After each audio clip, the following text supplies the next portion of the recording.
Good morning વિદ્યાર્થી મિત્રો, કેમ છો?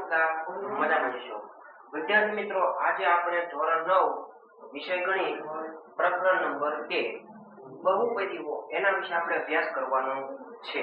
આ ચેપ્ટર મોટામાં મોટું અને વધારે ગુણ વાળું આ ચેપ્ટર છે. અને બાળકો, આપણે અગાઉના ધોરણમાં પણ આવા જે નિયમો છે એનો આપણે અભ્યાસ કરીને આવ્યા છીએ. અહીંયા થોડાક નિયમો અલગ થાય. અહીંયા તમે જુઓ બોર્ડ ઉપર, તો મોસ્ટ ઓફ આપણે અગાઉના ધોરણમાં માહિતી શીખીને આવ્યા છીએ. તો પહેલો પોઈન્ટ છે ચલ, જેની કિંમત ચોક્કસ હોતી નથી. એનો મુદ્દો છે સામાન્ય રીતે જે ચલ છે એ સ્મોલ a થી લઈને z સુધીઓના છે.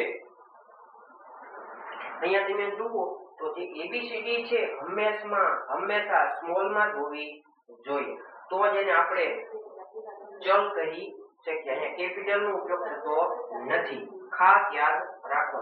જેની કિંમત ચોક્કસ હોતી નથી. આપણને ખબર છે કે કોઈની કિંમત ચોક્કસ ન હોય તો આપણે એને કહીએ છીએ ચલ. બરોબર? આપણે ઉદાહરણથી સમજીએ. માની લો કે મારા હાથમાં પૈસા છે. કેટલા પૈસા છે તમે કહી શકો? હા, તમે એમ કહેશો તમારા હાથમાં રૂપિયો છે. બીજો વિદ્યાર્થી એમ કે 5 રૂપિયા છે. ત્રીજો વિદ્યાર્થી એમ કે 8 આના છે. ચોથો વિદ્યાર્થી એમ કે ખાલી છે. કેમ બધે અલગ અલગ જવાબ? કારણ કે કોઈ ખબર નથી કે હાથમાં કેટલા રૂપિયા છે. પણ જો હું બતાવું તો કેવું થઈ જાય? પાકું થઈ જાય. એટલા માટે બધા વિદ્યાર્થી કેવો જવાબ આપે છે? અલગ અલગ. એટલે કે ચોક્કસ હોતી નથી. એટલે બધા જવાબ કેવો છે અહીંયા? અલગ અલગ.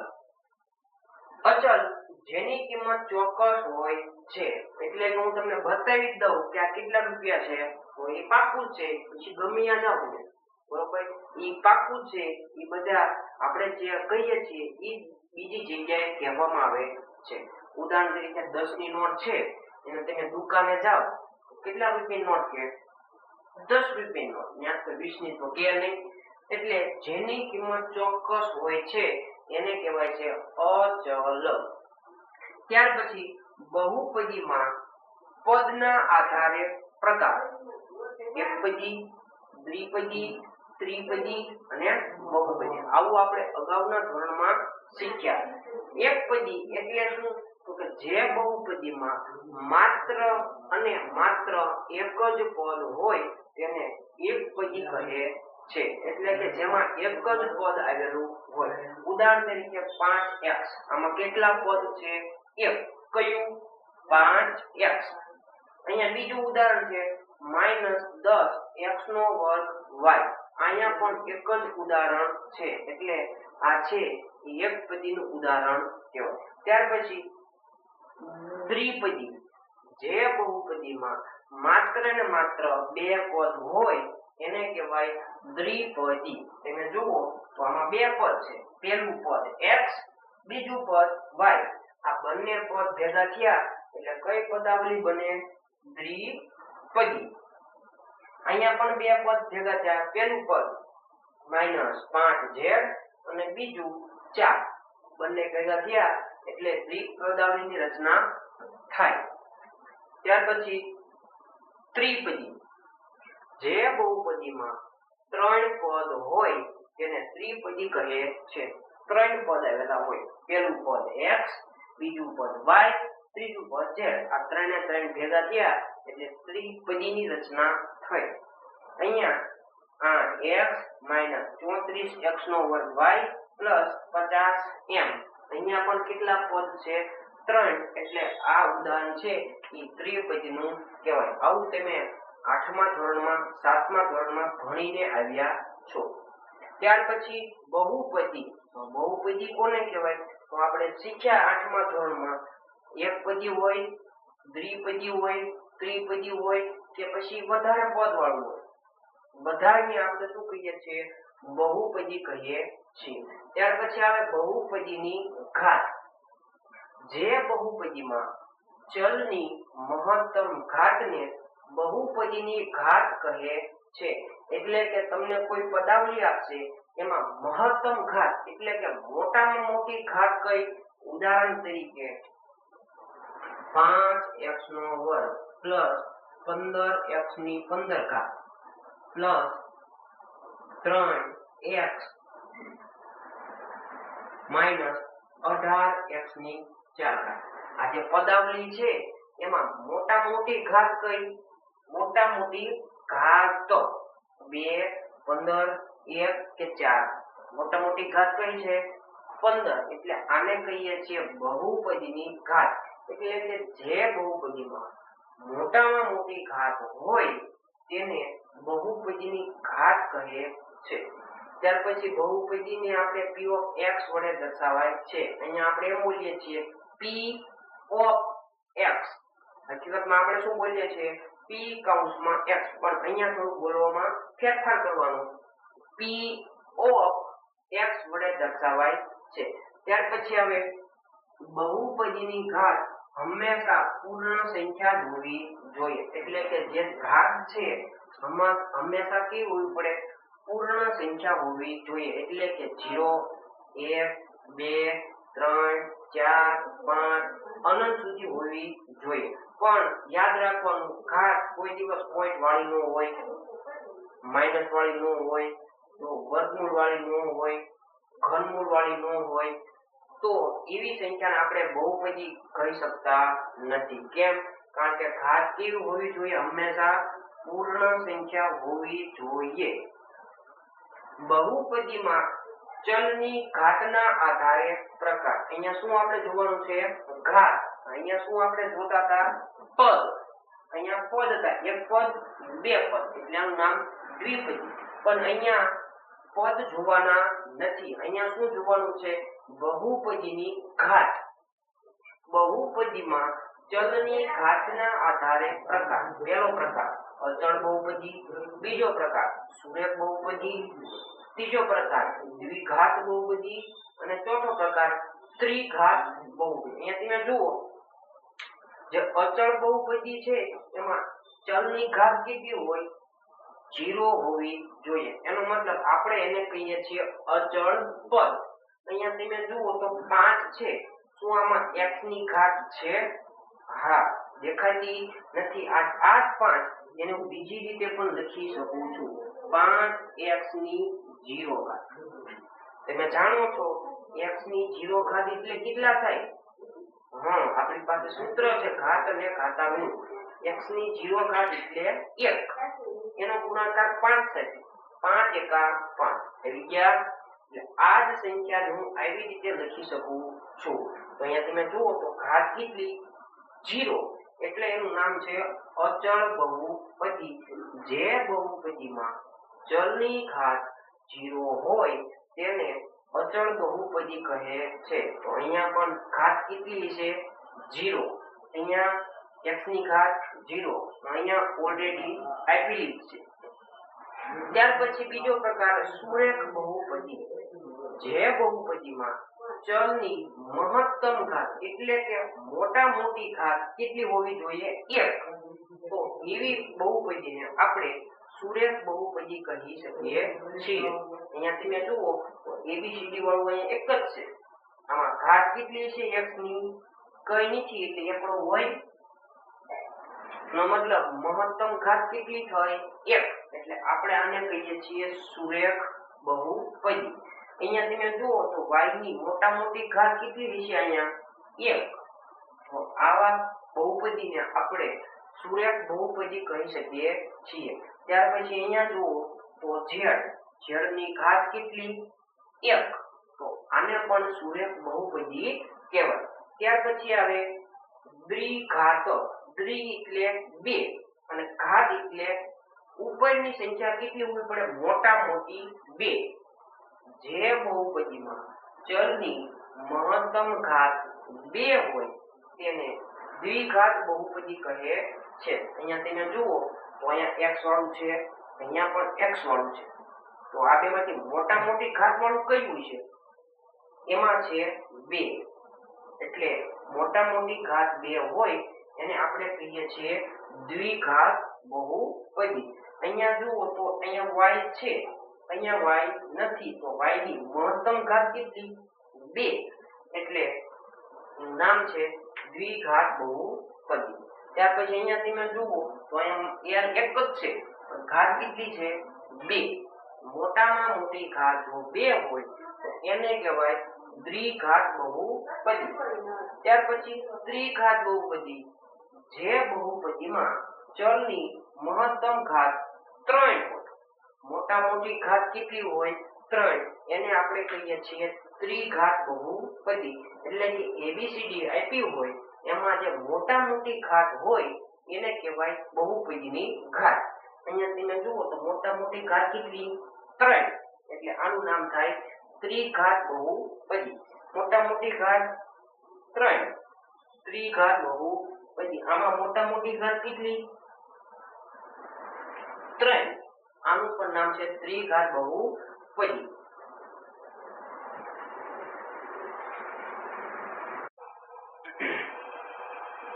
હવે સુરેખ બહુપદીનું વ્યાપક સ્વરૂપ, એનું સૂત્ર છે p of x બરાબર ax વત્તા b. અહીંયા p of x એટલે બહુપદી છે ax વત્તા b, જ્યાં a અને b શું છે? વાસ્તવિક સંખ્યા છે, પણ a ની કિંમત 0 હોવી જોઈએ નહીં. એ નોટ ઇક્વલ ટુ 0.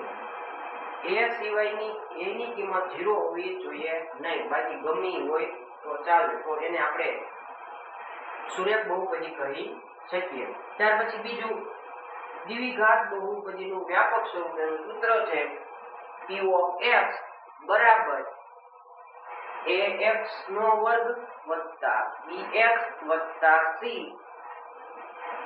જ્યાં a b c વાસ્તવિક સંખ્યા છે, પણ હંમેશા a ની કિંમત 0 હોવી જોઈએ નહીં. એ નોટ ઇક્વલ ટુ 0.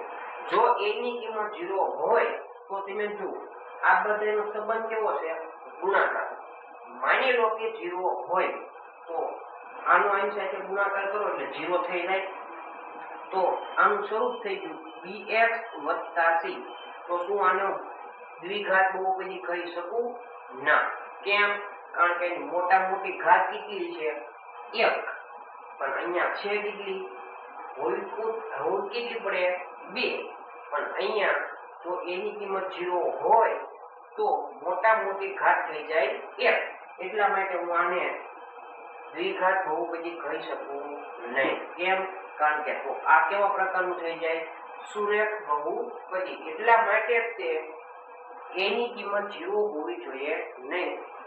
ત્યાર પછી ત્રિઘાત બહુપદીનું વ્યાપક સ્વરૂપ, એનું સૂત્ર છે p of x બરાબર ax નો ઘન વત્તા bx નો વર્ગ વત્તા cx વત્તા d. a ની કિંમત 0 હોવી જોઈએ નહીં. એ નોટ ઇક્વલ ટુ 0. ફરીથી જો a ની કિંમત 0 હોય તો આની એની સાથેનો સંબંધ કેવો? ગુણાકારનો. તો a નો ગુણાકાર 0 સાથે કરીએ, 0 ગુણ્યા x, તો જવાબ આવી જાય 0. તો 0 આવી જાય એનો મતલબ આવા પ્રકારનું સ્વરૂપ થઈ જાય. તો મોટા મોટી ઘાત કેટલી થાય? અહીંયા 2. તો આનું નામ થવું શું પડે? ત્રિઘાત થવું પડે. પણ અહીંયા મોટા મોટી ઘાત છે 2, તો એનું નામ શું થઈ જાય? દ્વિઘાત બહુપદી. એનો મતલબ ફરજિયાત ત્રિઘાત બહુપદી થવા માટે મોટામાં મોટી ઘાત 3 હાજર જ હોવી જોઈએ, તો જ એને ત્રિઘાત બહુપદી કહેવાય.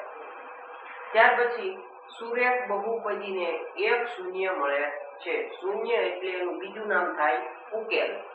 આ જે સુરેખ બહુપદી છે એના શૂન્યની સંખ્યા કેટલી મળે? 1. ત્યાર પછી દ્વિઘાત બહુપદીને વધારે 2 શૂન્ય મળે છે.